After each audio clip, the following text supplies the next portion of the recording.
육소봉전기, 고룡 원저, 제15장.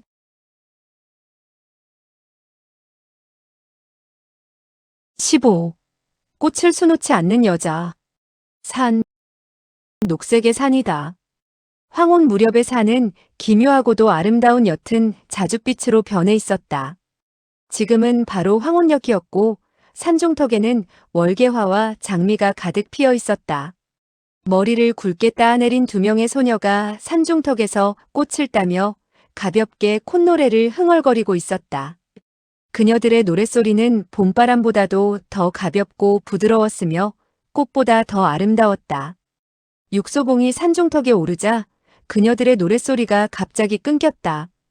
모두들 눈이 휘둥그레지며 육소봉을 바라보았다. 다행히 육소봉은 평상시에도 문여성의 눈길을 자주 받아왔으므로 얼굴을 붉히지도 않고 싱긋 웃었다. 이봐요. 당신은 뭐 때문에 이곳에 왔죠? 눈 큰 소녀는 코 위에 몇 개의 옅은 죽은 깨가 있어 매력적이면서도 애교스럽게 보였다. 육소봉이 웃으며 말했다. 꽃이 이렇듯 아름답게 만발했는데 내가 좀 보는 게 그렇게 못마땅하오? 안 돼요. 죽은 깨가 있는 소녀의 눈이 더욱 커지더니 말했다. 이곳은 우리들 거예요. 우린 남자를 환영하지 않아요. 육소봉이 한숨을 쉬며 말했다. 소녀들이 이렇듯 멋있는 남자를 무서워하면 시집가기가 힘들어요. 그래요. 전 무섭게 본 적이 없어요. 호호호. 옆에 있던 소녀의 동그란 얼굴에 두 개의 보조개가 피면서 웃음꽃이 피었다. 그 모습은 아주 부드러우면서도 달콤하게 보였다. 그녀는 아름답게 웃으며 말했다. 당신이 꽃을 좋아하신다니 제가 당신께 꽃 2송이를 선물할게요. 아주 좋지요. 보조개가 있는 소녀가 다가와 부드럽게 미소를 지으며 꽃바구니에 손을 집어넣었다. 그런데 그녀가 꽃바구니에서 꺼낸 것은 꽃이 아니라 단도였다. 그녀는 갑자기 육소봉을 향해 덤벼왔다. 이 달콤하면서도 부드러운 소녀의 출수는 잔인하고도 재빠르며 아주 지독했다.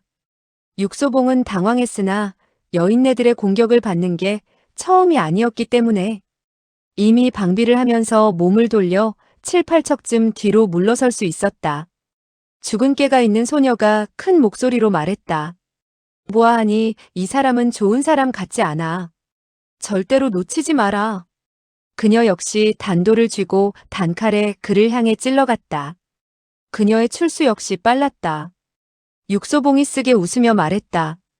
이 칼은 꽃을 자를 때 쓰는 것인데 소녀들은 어찌해서 그것을 사람에게 쓰는 겁니까? 그가 몇 번을 피하자 이 두 소녀의 출수가 점점 더 빠르고 잔인해졌다. 그는 단도를 빼앗으려고 했으나 빼앗기는커녕 옷에 커다란 구멍만 생겼다. 그것은 결코 장난이 아니었다. 바로 이때 산 중턱에서 갑자기 한 사람이 나타나 미소를 지으며 말했다. 너희들이 제 아무리 덤벼봤자 그의 콧털 하나도 건드리지 못할 테니 그를 죽일 생각일랑은 말아라. 그녀는 새하얀 옷을 입고 있었는데 가벼우면서도 부드러운 발걸음으로 산 중턱에 서 있었다. 그 모습은 언제라도 바람에 날려갈 듯이 보였다. 그녀는 육소봉을 보고 있었는데 눈에는 뭐라 말할 수 없는 다정하고도 부드러운 미소를 띠고 있었다. 두 소녀가 갑자기 손을 거두고 몸을 날려 그녀 앞으로 뛰어갔다. 이 사람을 알고 계시나요? 그래. 이 사람이 누군데요? 너희는 이 사람의 눈썹이 4개인 것을 보지 못했단 말이냐? 그렇다면 육소봉. 이 사람이 바로 그 육소봉이라고요? 두 소녀가 동시에 웃기 시작했다.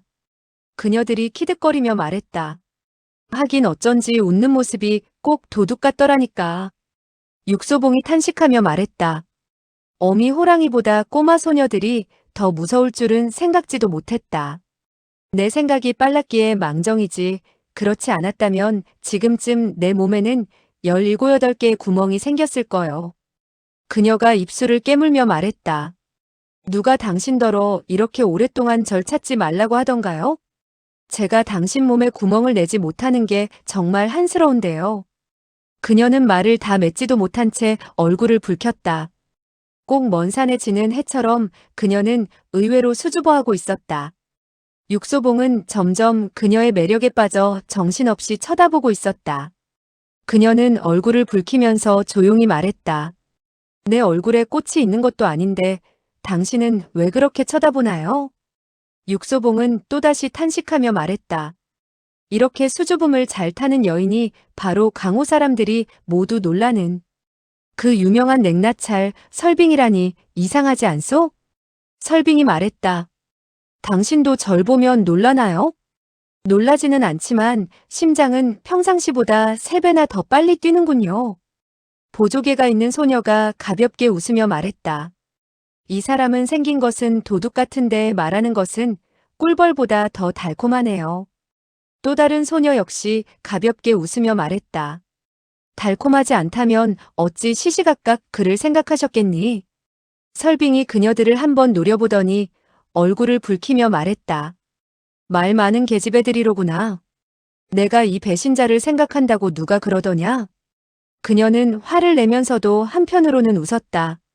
마치 수줍어하는 것 같기도 하고 화를 내는 것 같기도 했다. 하늘엔 석양빛이 점차 사라져가는 듯했다.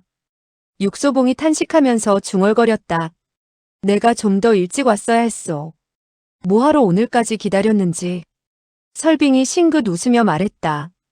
그 이유를 전 알고 있어요. 당신이 안다고. 설빙이 입술을 깨물며 말했다. 당신은 저를 보면 곧 다른 사람을 잊어버리고 다른 사람을 보면 곧 저를 잊어버리는 원래 양심이라고는 털끝만큼도 없는 배신자니까 그렇죠. 육소봉이 쓰게 웃으며 말했다. 이곳에 오면 욕을 먹으리라는 것은 진작부터 알고 있었다오. 차라리 오지 않는 것이 더 나았을지도 모르겠소. 설빙이 차갑게 웃으며 말했다. 당신 속을 제가 모를 거라고 생각하나요? 날 찾을 일이 없었다면 당신이 오셨겠어요? 육소봉이 인정하며 말했다. 확실히 일이 있기는 있소만 당신을 찾아온 건 아니라오. 설빙이 얼굴을 굳히며 말했다. 말해봐요. 그럼 대체 누구를 찾아온 거죠? 노마님을 찾아온 거요. 설빙이 이상하다는 듯이 말했다. 당신은 또 무슨 꽁꽁이 속인가요? 할머니한테 무슨 볼 일이 있어서요? 그녀에게 물어보고 싶은 일이 있다오. 할머니같이 연로하신 분을 귀찮게 하러 보낼 순 없어요. 나에게 물어봐도 되잖아요. 안타깝게도 이 일은 당신이 이해할 수 없는 거라오. 무슨 일인데 내가 이해할 수 없다는 거예요? 수놓는 일이요. 설빙이 더욱 이상하다는 듯이 말했다. 수놓는 거요? 수놓는 것을 배우려는 거예요? 당신 언제부터 재봉사가 됐죠? 재봉사만이 수놓는 걸 배울 수 있다는 거요? 날 때려 죽인다 해도 난 당신이 정말 수놓는 일을 배우려 한다는 걸 믿을 수 없어요. 육소봉이 수긍하며 말했다. 하지만 난 정말 그 일을 노마님께 묻고 싶다오. 그러니 날 데려다 주오. 나 역시 침신설부인의 후예라는 것을 잊지 말아요. 왜 저한테 묻지 않는 거죠? 육소봉이 탄식하며 말했다. 하지만 당신은 예로부터 술을 놓으려 하지 않았잖소. 당신은 또 수침을 잡기만 하면 졸음이 쏟아진다고도 했고. 내가 한 말을 당신이 어떻게 기억하고 있어요. 난 모든 말을 다 기억하고 있다오. 그러니 날 빨리 노마님께 좀 데려다 주구려. 설빙이 웃는 듯 웃지 않는 듯 그를 바라보다가 말했다. 그래도 내가 데려가지 않겠다면 당신이 어쩔 거예요? 설씨 노마님은 나이가 이미 77이나 되었지만 그 어느 누구도 그녀가 77살의 노인이라는 것을 알아채지 못했다. 아주 밝은 장소가 아니면 사람들은 심지어 그녀를 37살 정도로밖에 보지 않았다. 그녀는 단정하고 아름다운 용모를 지니고 있었고 눈빛은 여전히 맑았으며 미모는 여전히 아름다웠다. 더욱이 그녀가 좋아하는 젊은이를 만날 때면 그녀의 눈은 심지어 소녀처럼 교태스럽기도 하고 천진난만하기도 했다. 육소봉이 바로 그녀가 좋아하는 젊은이였고 육소봉도 그녀를 아주 좋아했다. 그는 항상 모든 여인들이 이 정도 나이가 되어도 여전히 그녀처럼 아름답기를 바랐다. 그는 이 세상이 더욱 아름답게 변하기를 바랐다. 노마님은 그를 보고 미소를 지으며 말했다. 자네는 항상 날 보러 와야 하는 거라네. 나처럼 나이 많은 여자는 이미 자네에게 무슨 위험스런 존재가 아니니 말야. 날 아내로 삼아달라고 유혹할까봐 걱정할 필요는 없지 않겠나? 육소봉이 일부러 빙긋 웃으며 말했다. 항상 찾아뵙고 싶었습니다만 설빙이 늘 제가 오지 못하게 막았답니다. 뭐? 그녀는 오늘도 절 데려오지 않으려고 했답니다. 어째서? 육소봉이 눈을 깜빡이며 말했다.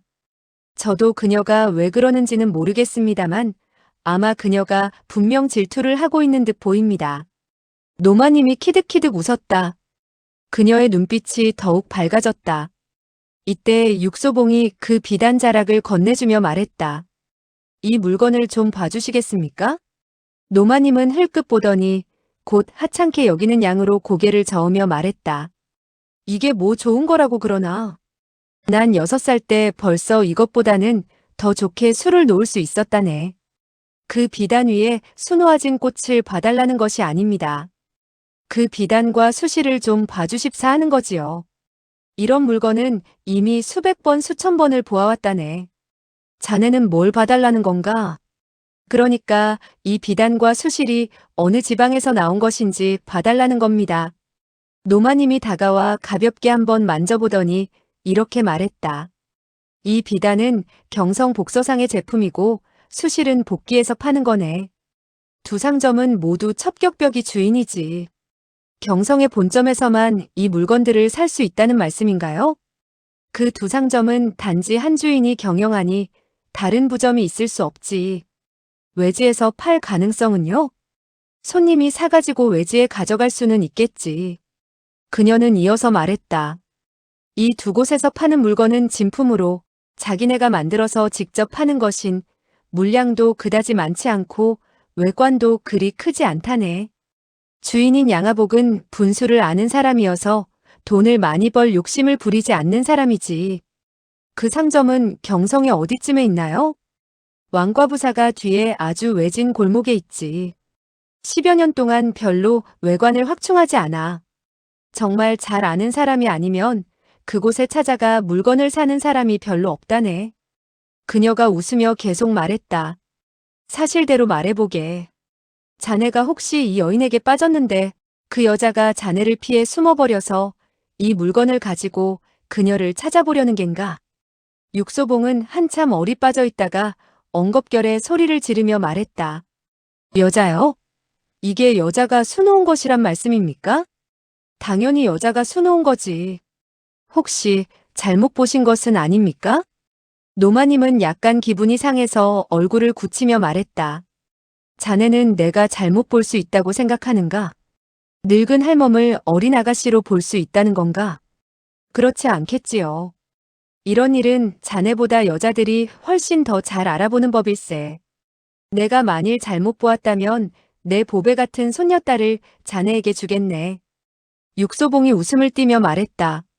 노마님이 진정으로 제게 주신다고 해도 전 감히 받아들일 수가 없습니다. 왜 받아들일 수 없다는 건가? 설마 그 애가 못생겼다는 건가?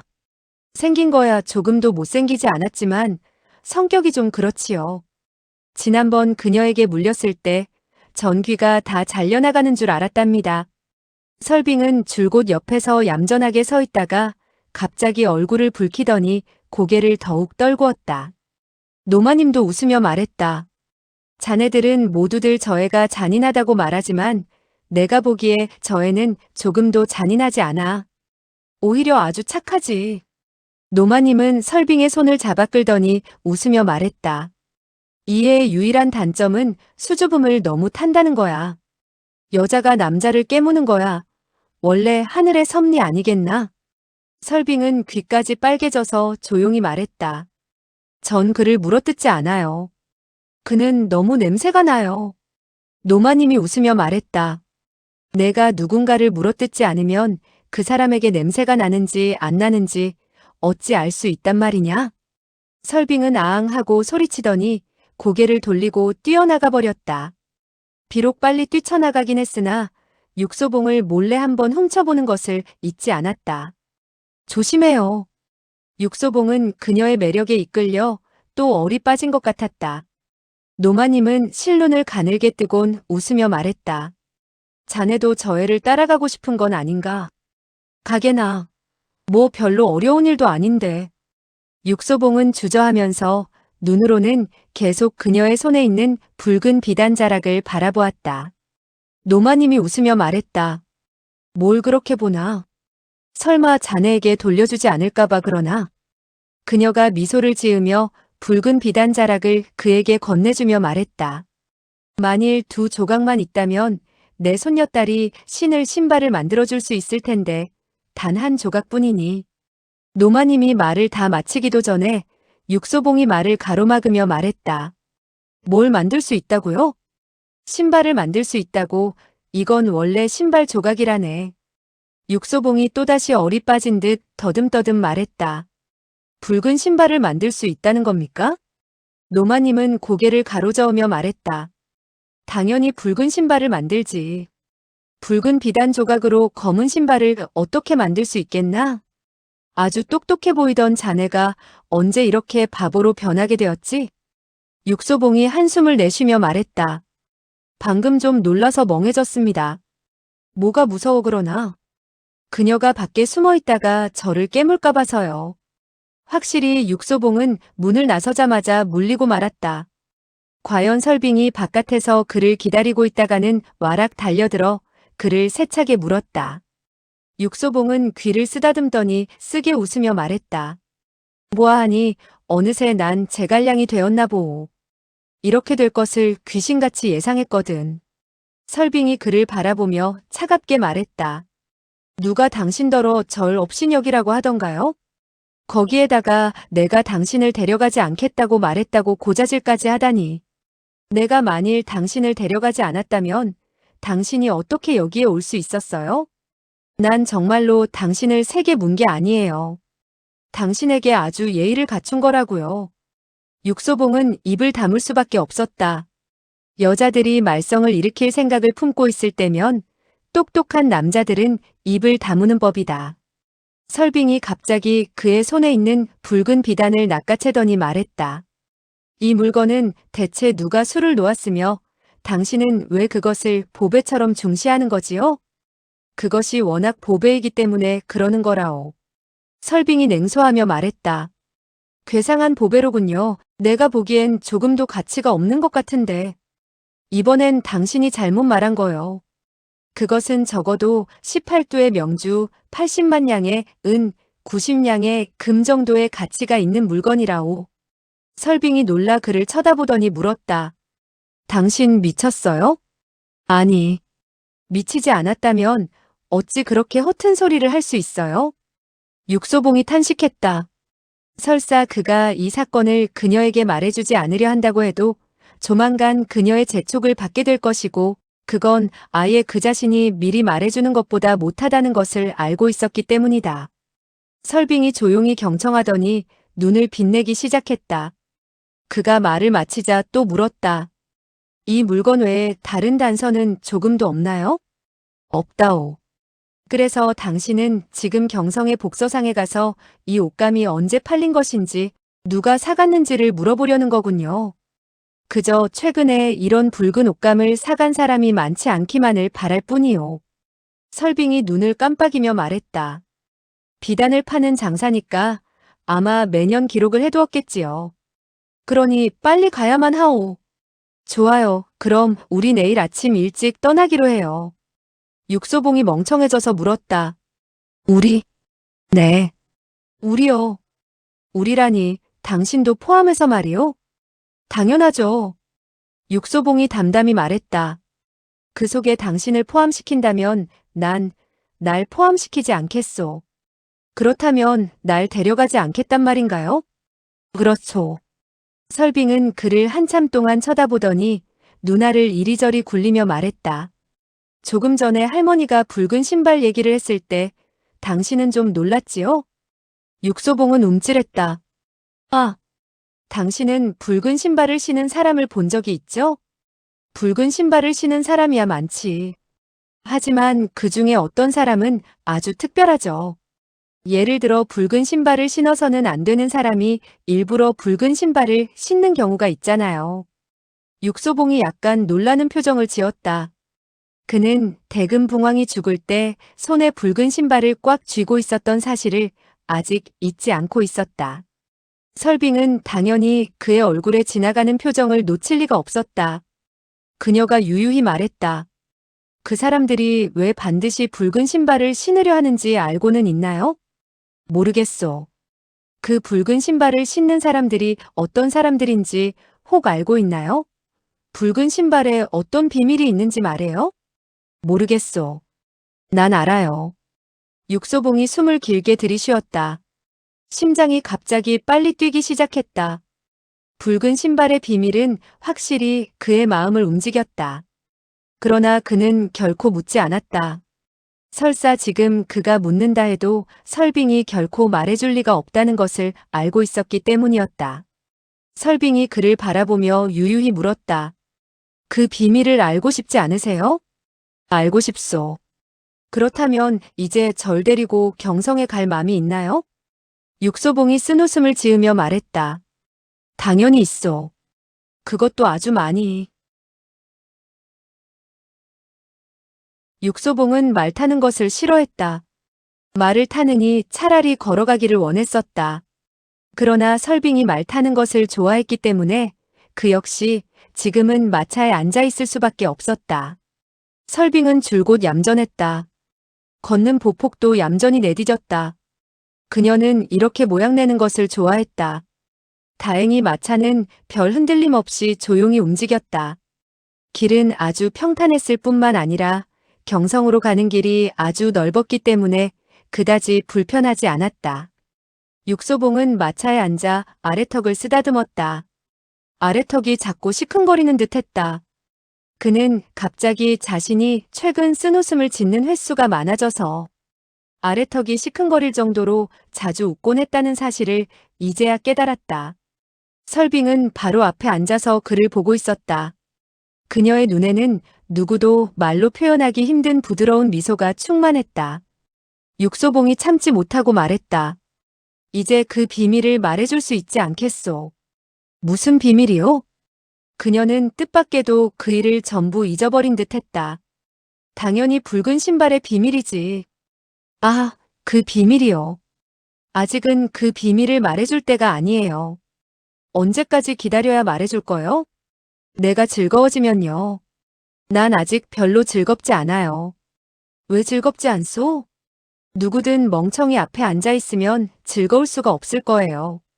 누가 멍청이란 말이오? 당신이요. 육소봉은 문득 자신이 또다시 쓴웃음을 짓고 있음을 깨달았다. 도대체 난 배신자요? 아니면 멍청이요? 두 가지 다죠. 그녀는 유유히 웃으며 이어서 말했다. 왜냐하면 당신이 만일 배신자가 아니라면 나에게 이토록 안 좋게 대할 리가 없고 만일 멍청이가 아니라면 이렇듯 간절히 경성으로 달려갈 리가 없기 때문이죠. 육소봉이 이상하다는 듯이 물었다. 왜 경성으로 달려가는 것이 멍청한 짓이라는 거요? 당신은 거기 가서 뭘 하려고 하는 거죠?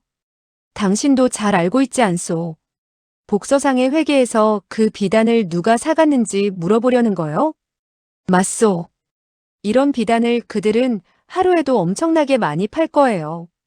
설사 그들이 전부 기록해 놓았다 해도 당신이 하나하나 다 찾아다니며 알아볼 수는 없을 것 아니겠어요?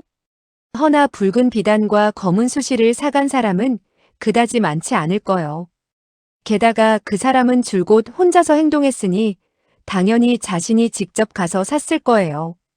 맞소, 이런 일은 아주 비밀을 요하는 것이니 다른 사람이 알게 해서는 안 되는 일이지. 설빙이 차갑게 웃으며 말했다. 하지만 그녀가 붉은 비단과 검은 수실만 사갔는지 어떤지를 어떻게 알아낼 수 있지요? 왜냐하면 그녀가 단지 그 두 가지만 사용했으니까. 그래서 그녀가 그 두 가지만 사고 다른 것을 전혀 사지 않았을 거라는 건가요? 여러 개를 사면 안 된다는 법이라도 있다는 건가요? 하지만 그녀는 그 두 가지만을 사용하지 않았소. 설빙이 냉소하며 말했다. 쓰지 않는 건 사지 않았을 거라는 건가요?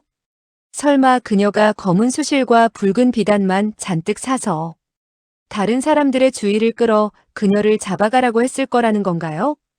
당신은 그녀 역시 당신처럼 멍청이라고 생각하는 건가요? 육소봉은 아무 말도 하지 않았다. 설빙이 다시 말했다. 이 일은 아주 비밀스러운 것인데 어찌 그녀가 그렇게 확실한 단서를 남겨놓아서 자기를 붙잡아 가라고 하겠어요? 그녀가 만일 단서를 하나라도 남겨놓았다면 당신이 그곳에 가기도 전에 아마 벌써 그곳을 깨끗이 불질러 버렸을 거예요. 육소봉이 한참 멍하게 있더니 비로소 한숨을 쉬며 말했다.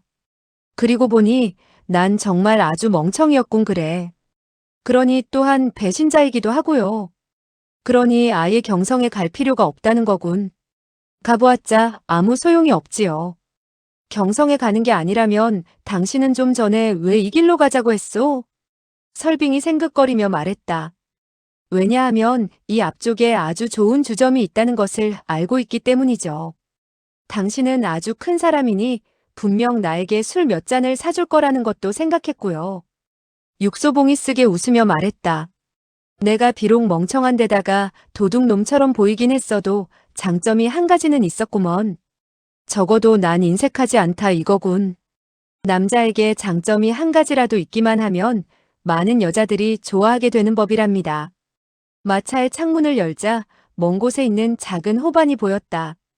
버들숲을 사이에 주점의 푸른 깃발이 비껴 날리고 있었다. 설빙이 눈을 빛내며 말했다. 이곳이 바로 술을 파는 곳이에요.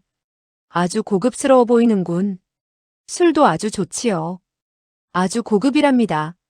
육소봉은 그녀의 빛나는 눈을 보더니 웃음을 참지 못하고 말했다. 당신은 언제부터 주당이 되었소? 최근에요.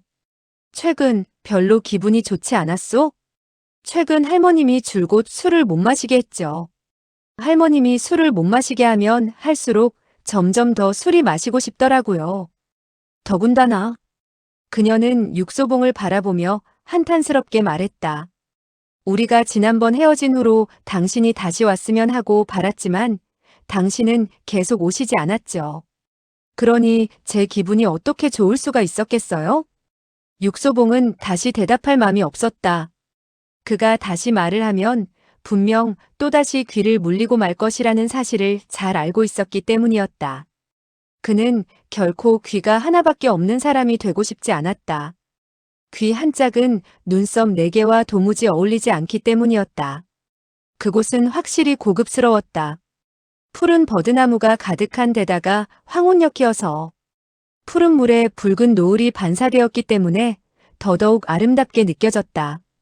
사람들의 얼굴 역시 복숭아 꽃잎처럼 붉게 물들었다. 버드나무 숲을 뚫고 들어가니 몇 채의 모옥이 있었고 술탁자가 바깥에 모래밭 위에 놓여 있었다. 그 곁에는 한가롭게 몇 덜기의 치자꽃이 피어 있었다. 설빙은 순간 육소봉이 이곳에 처음으로 온 것이 아니라는 사실을 발견했다. 그는 의외로 편한 곳이 어디인지까지 알고 있으면서 조금 전까지 이곳이 어떤 곳인지 들어본 적조차 없는 듯이 굴었던 것이다. 이 녀석이 이제는 바보인 척하는 법까지 배우게 되었다니 어찌된 일일까? 설빙은 한숨을 내쉬었다. 이 사람은 마치 물고기 같아서 잡기가 아주 힘들었다. 아마 그녀는 그를 상대할 더 좋은 방법들을 생각해내야 할 것 같았다. 도끼 눈에 손발이 지친 촌사람처럼 보이는 점원이 다가왔다. 설빙이 음식을 주문했다. 먼저 5, 6근의 가장 좋은 주격청과 4접시의 냉채, 4접시의 볶음 요리를 가져다주고 집 뒤편에 있는 산닭을 잡아서 탕을 고아다 주세요. 사실 그녀는 별로 많이 먹지 않았다. 그저 보는 것을 좋아할 뿐이었다. 설빙은 탁자에 가득 놓인 음식을 바라보며 술 마시는 것을 좋아했다. 점원이 그녀를 한번 쳐다보더니 돌연 차갑게 말했다. 두 분이 이렇게 많이 드시다니 아가씨께선 배 터져 죽는 것을 개의치 않으십니까? 설빙이 멍청해졌다. 그녀는 이렇게 건방진 점원은 아직 만나본 적이 없었다. 점원이 차갑게 웃으며 또 말했다. 여자가 이렇게 많이 먹으면 시집가기가 어려울 게 분명합니다. 당신이 만일 이 남자에게 시집갈 생각이 있다면 조금 먹는 게 좋을 거예요. 그렇지 않으면 그가 먹여 살리기 힘들 테니까. 설빙이 놀라서 말했다. 당신은 누구죠? 당신이 이 사람을 아나요? 점원은 눈알을 굴리며 고개를 숙이더니 그녀의 귀에 대고 소곤거리며 몇 마디 했다. 설빙이 들으면서 점점 놀라는 빛을 띠더니 갑자기 키득키득 웃으며 그 점원의 팔을 잡아 끌어 그의 귀에 대고 역시 몇 마디 말을 했다. 두 사람은 뜻밖의 아주 친한 듯이 보였다. 이곳의 손님은 당연히 그녀 혼자가 아니었다. 다른 손님들은 모두 그저 물끄러미 쳐다보고 있었다. 이렇게 얌전해 보이고 아름다운 미인이 어떻게 손발이 저토록이나 거친 점원과 친할 수 있단 말인가? 그들이 이상하게 여겨도 설빙은 전혀 개의치 않았고 그 점원 역시 개의치 않았다. 육소봉은 결국 가지고 있던 돈을 모두 내고 얼굴을 굳힌 채 돌아왔다. 조금 기분이 좋지 않은 듯 했다. 설빙이 눈알을 굴리며 말했다. 곧 술이 준비될 텐데 기쁘지 않나요? 육소봉이 한번 차갑게 웃더니 참지 못하고 말했다. 당신은 언제부터 이렇게 많은 사람들 사이에서 남자와 허물없이 놀게 되었소? 설빙이 눈을 깜빡거리며 말했다.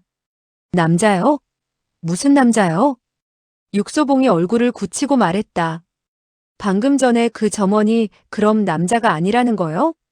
자기가 데려온 여자가 다른 남자와 그토록 친하게 구는 것을 보고 즐거울 사람은 없을 것이다. 설빙은 웃으며 속삭이듯 말했다. 당신은 정말 바보로군요. 지금 내가 그 사람과 좀 친하게 굴면 이따가 계산할 때 좀 싸게 계산할 수 있을 거라고요. 당신은 그런 것도 이해하지 못하나요? 육소봉은 정말 이해할 수 없었다. 설빙은 본래 이런 사람이 아니었다. 점원이 술잔과 젓가락을 가지고 와서 쾅 하고 탁자에 내려놓았다. 눈으로는 육소봉을 한번 노려보더니 입으로 중얼거리며 말했다. 이렇게 아름다운 한 송이 꽃이 솥동 위에 꽂혀 있다니.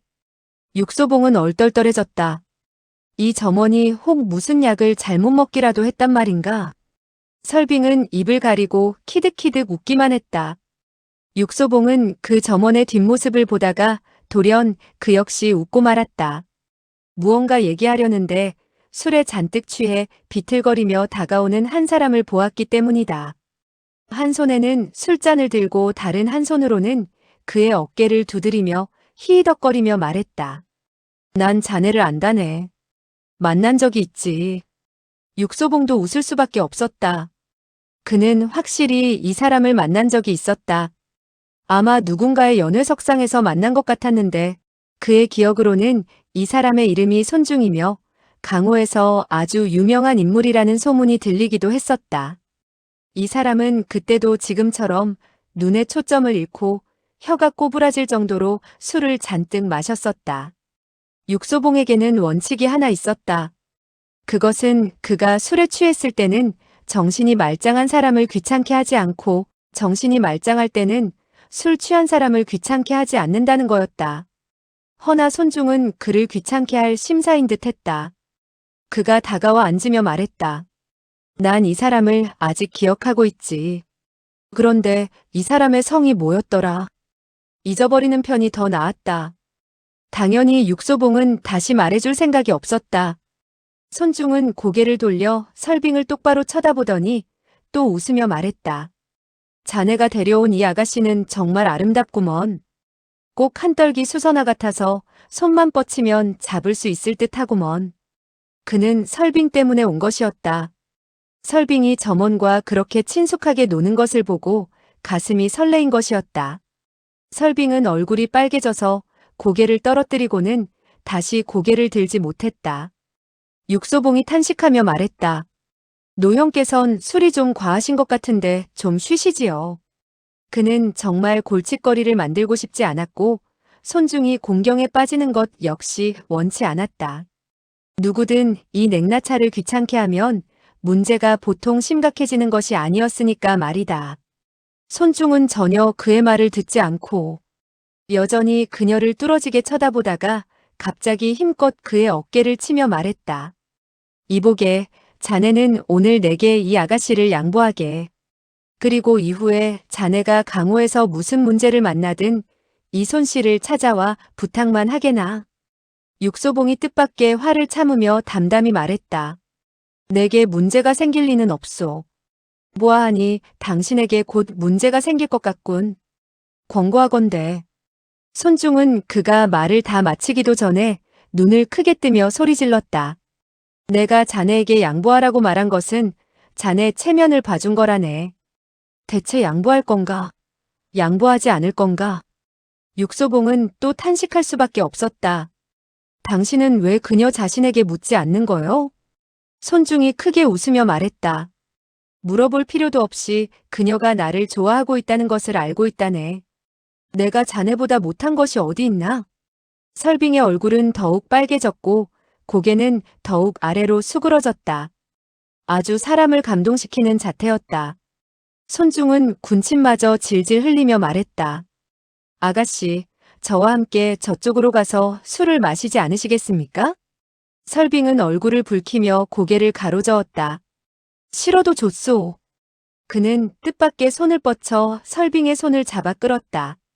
설빙은 고개를 숙이고 가볍게 말했다. 제 손을 놓아주시지 않으시겠어요? 손중이 뻔뻔스럽게 웃으며 말했다.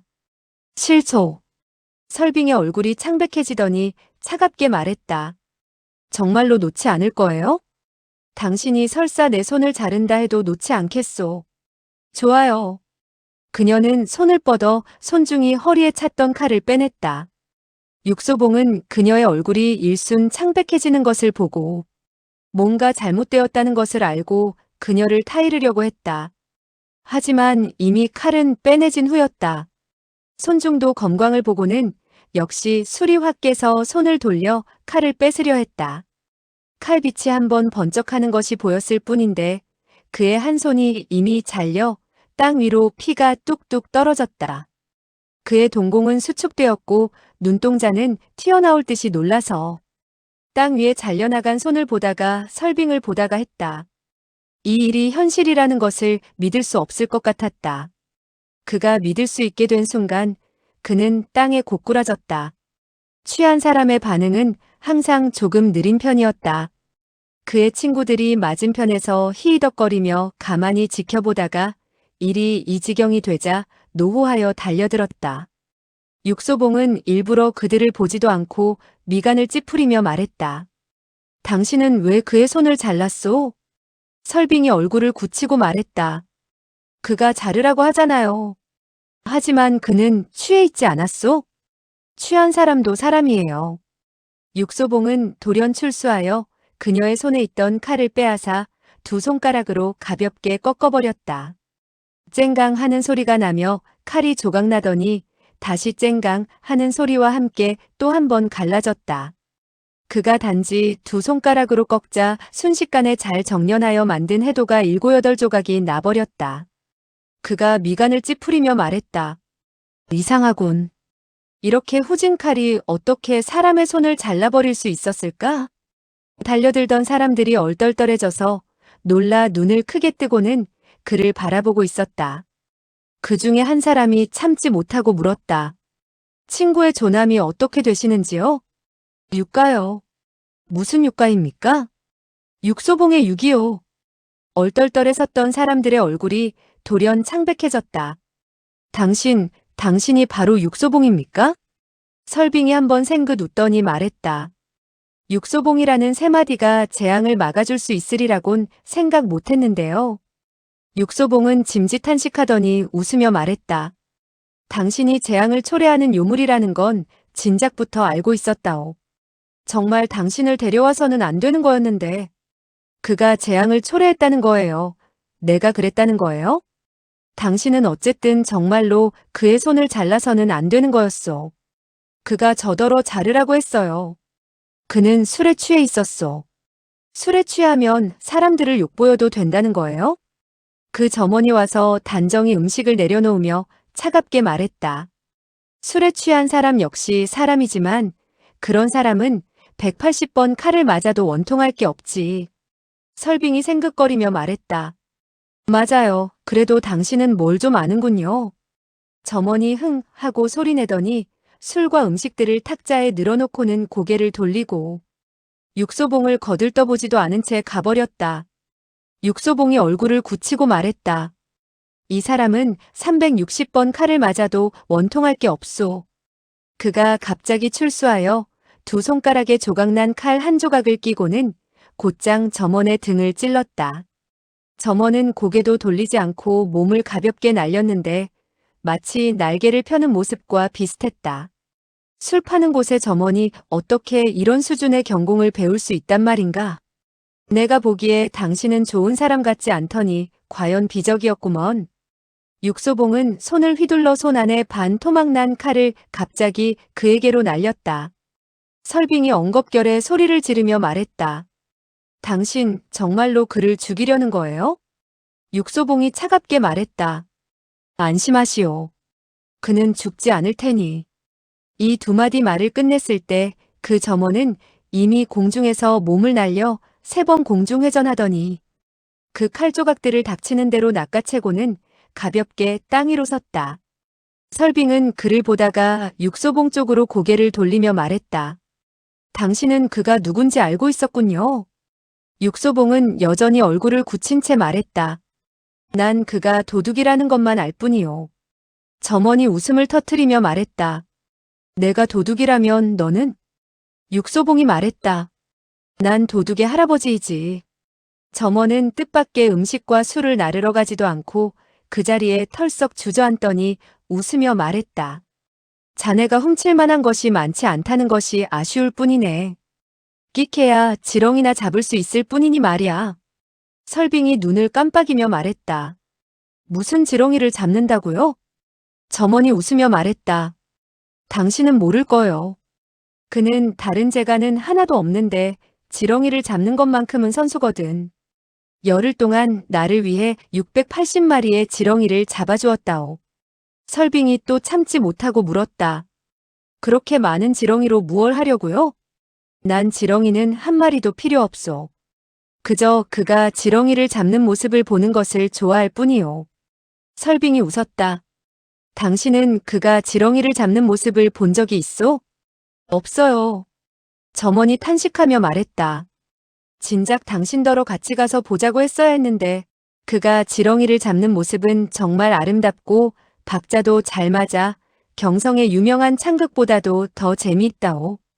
당신이 그걸 놓친 게 정말 아쉬운걸?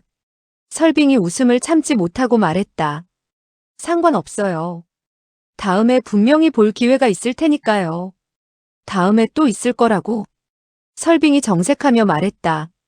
당연히 있지요. 지렁이를 잡는 것은 술 마시는 것과 마찬가지로 중독되는 거예요. 누구든 일단 한번 지렁이를 잡았으면 다음번에 또 잡게 되어 있다고요. 육소봉이 차갑게 말했다. 다음번에 내가 지렁이를 잡으면 반드시 당신들 입에 꽉꽉 채워주겠소. 술 마시던 손님들은 이미 모두 놀라 도망가 버리고 그들 3사람만이 홀가분하게 앉아 있었다. 괴로운 것은 술집 주인이었다. 설빙이 사공적성에게 술을 따라주며 말했다.